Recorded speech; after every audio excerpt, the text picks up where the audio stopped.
하늘을 달리다. 오늘은 UAM 시장에 대한 3가지 의문점에 대해 알아보겠습니다. UAM 관련 영상을 올리기 시작한 지 2주가 지났는데요. 저를 비롯한 많은 투자자분들이 UAM 산업의 실체에 대해 궁금할 것이란 생각이 들었습니다.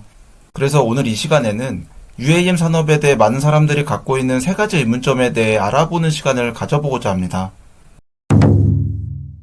아무리 미래 산업이 높은 산업이라도 시장성이 없다면 투자할 만한 가치를 느끼기 어려울 것입니다. UAM 산업이 돈을 벌어다 줄 만큼 정말 시장성이 있는 산업인지가 제일 의문인 부분일 텐데요. 우선 시장의 파이 크기를 알아보도록 하겠습니다. UAM과 가장 연관성이 높은 자동차 산업과 항공 산업을 같이 비교해 볼 텐데요. 먼저 글로벌 자동차 시장의 규모는 비즈니스 리서치에 따르면 22년 기준 4조 4,540억 달러입니다. 세계의 항공 시장의 규모는 22년 기준 5,539억 달러 정도 되는데요. UAM 시장은 조사기관마다 편차가 있지만 우리나라 국토교통부의 조사기관에 따르면 2030년 615억 달러로 성장해 2040년엔 6,090억 달러로 현재 항공시장에 맞먹는 사이즈로 성장할 것으로 예측하고 있습니다. 이 경우를 봤을 때 시장의 파이 자체는 충분히 투자할 만한 사이즈이지 않나 싶은데요. 현재 가장 핫한 산업 중 하나인 2차전지 시장을 보겠습니다. 에너지 전문 시장조사 업체 S&E 리서치는 2035년 글로벌 전기차용 2차전지 시장이 6,160억 달러 규모로 성장할 것이란 예측을 내놨습니다. 이 예측은 2035년 전체 자동차 판매량 중 전기차 비중이 90%일 경우를 가정하는데요. 즉 2035년 전체 자동차 시장의 90%에 해당하는 전기차의 핵심 부품 시장과 UAM 시장의 규모가 큰 차이가 없다는 것입니다. 생각외로 놀라운 수치가 아닐 수 없는데요. 이 비교를 통해 UAM 시장이 충분한 시장 잠재력이 있다는 것을 알 수 있는 것 같습니다. 다만 FAA도 전망했듯이 UAM 시장이 충분히 성숙하려면 2030년 정도는 되어야 할 것으로 보입니다. 현재 UAM 산업에 뛰어든 업체만 해도 조비, 이항, 아처 등 신생기업이 다수인 데다 현대차, 에어버스 등 기존 산업의 강자들도 뛰어든 상황이기 때문에 신규 산업 구조조정이 진행된 이후에나 본격적인 성과를 기대할 수 있을 것으로 생각됩니다. 많은 분들의 의문을 갖고 계신 포인트 중 하나가 UAM이라고 하는 게 도대체 헬기와 뭐가 다르냐는 것입니다. 저 역시 헬기와 별반 다를 바 없어 보이는 이 산업이 왜 이렇게 많은 투자가 이루어지는지 궁금했는데요. 차근차근 알아가 보도록 하겠습니다. 첫 번째는 안전성의 차이입니다. 항공기는 보통 고정이끼와 회전이끼 두 종류의 디자인으로 분류됩니다.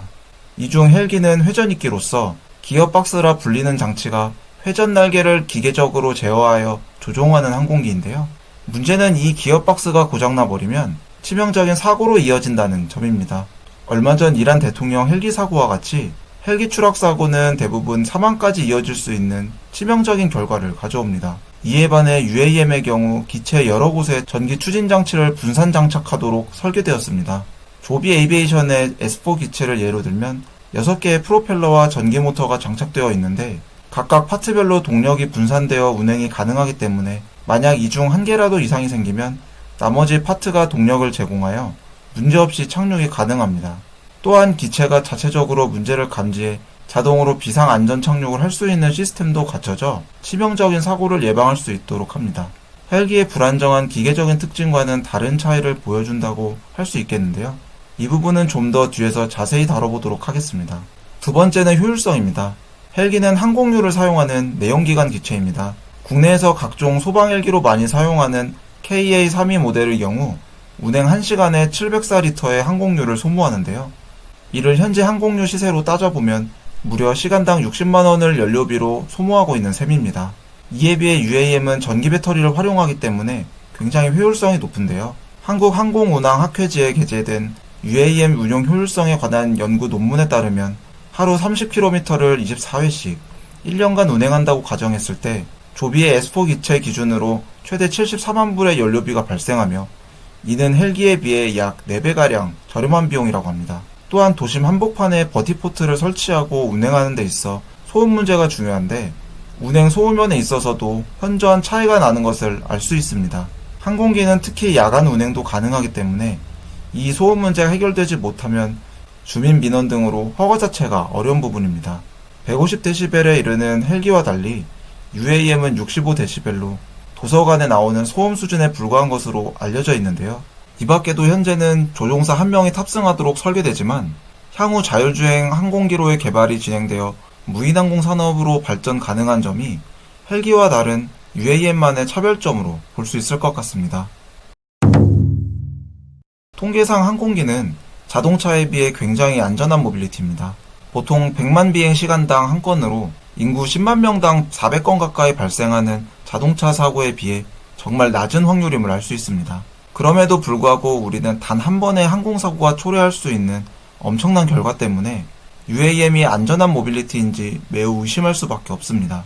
실제로 지난해 항공리서치에서 진행한 UAM 서비스에 대한 우려사항 설문조사에 따르면 전체 응답자의 가장 많은 35%가 안전성 우려를 꼽았습니다. 이 설문조사를 의뢰한 SK텔레콤에 의하면 UAM에 대한 안전성을 설명할수록 UAM에 대한 이용 의향이 외려 더욱 낮아졌다고 하는데요. 어설픈 홍보보다는 실제 안전기준이나 운행 실적이 안전성 우려를 불식시킬 열쇠로 보여지는 이유입니다. 아직 UAM이 상용화되지 않은 산업이기 때문에 운행 실적은 알 수가 없고 개발 단계에서의 안전기준을 살펴봐야 할 텐데요. 미국과 유럽 항공청 모두 UAM의 기체 사고율을 현재 기존 승객 운송용 항공기 기준과 동일한 10의 -9승 10억 분의 1의 확률을 인증 기준으로 제시하고 있습니다.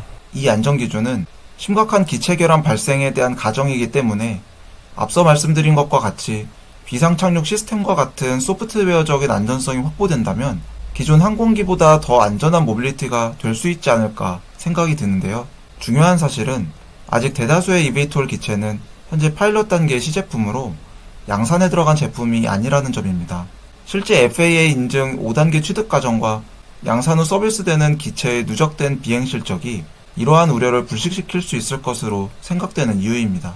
주요 UAM 기업들 중 가장 인증 속도가 빠른 조비 에이비에이션조차 아직 양산 경험이 없고 그 과정에서 발생할 수 있는 여러 문제들을 사전에 예방할 수 있을 것인지가 안전성 우려를 불식시키는데 관건으로 보입니다. 그럼 이번 주 주요 UAM 기업 주가 흐름을 보도록 하겠습니다. 조비는 이번 주 급등과 급락을 하며 혼조세를 보였습니다. 5월 22일에 사우디아라비아 국영 석유회사인 아람코의 자회사의 자사 이비톨 기체 판매에 대한 양해각서 체결 뉴스로 4.9불에서 5.1불로 단기 상승을 하였는데요. 이후 조비 CFO인 매튜 필드가 13,953주에 대한 내부자 매도 거래를 진행한 것으로 알려지면서 23일 4.7불대까지 하락했습니다. 하지만 매필드가 보유한 27만 주의 5%에 해당하는 점 때문인지 주가는 다시 반등하는 모양새를 보였습니다. 또 다른 이비톨 제작 기업인 독일의 릴리움은 대규모 유상증자를 진행하면서 주가가 16%가량 급락했습니다. 회사는 지난 24일 지속적인 개발과 운영을 위해 약 4,700만 주를 유상증자한다고 밝혔는데요. 공모와 사모를 포함하여 전체 1억 1,400억 달러 규모로 발표 전 시가총액 5억 6천만 달러를 기준으로 보면 16%가량 주주가치의 희석이 이루어졌다고 볼 수 있을 것 같습니다. 자금이 넉넉치 않은 스타트업 기업이다 보니 유상증자가 비중도 크고 그 때문에 주가에 영향을 크게 끼친 것으로 보여집니다. 오늘은 UAM 시장에 대한 3가지 의문점에 대해 알아보았습니다. 다음 시간엔 더욱더 알찬 내용을 전달드리도록 하겠습니다. 구독과 좋아요는 영상 제작에 큰 힘이 됩니다. 감사합니다.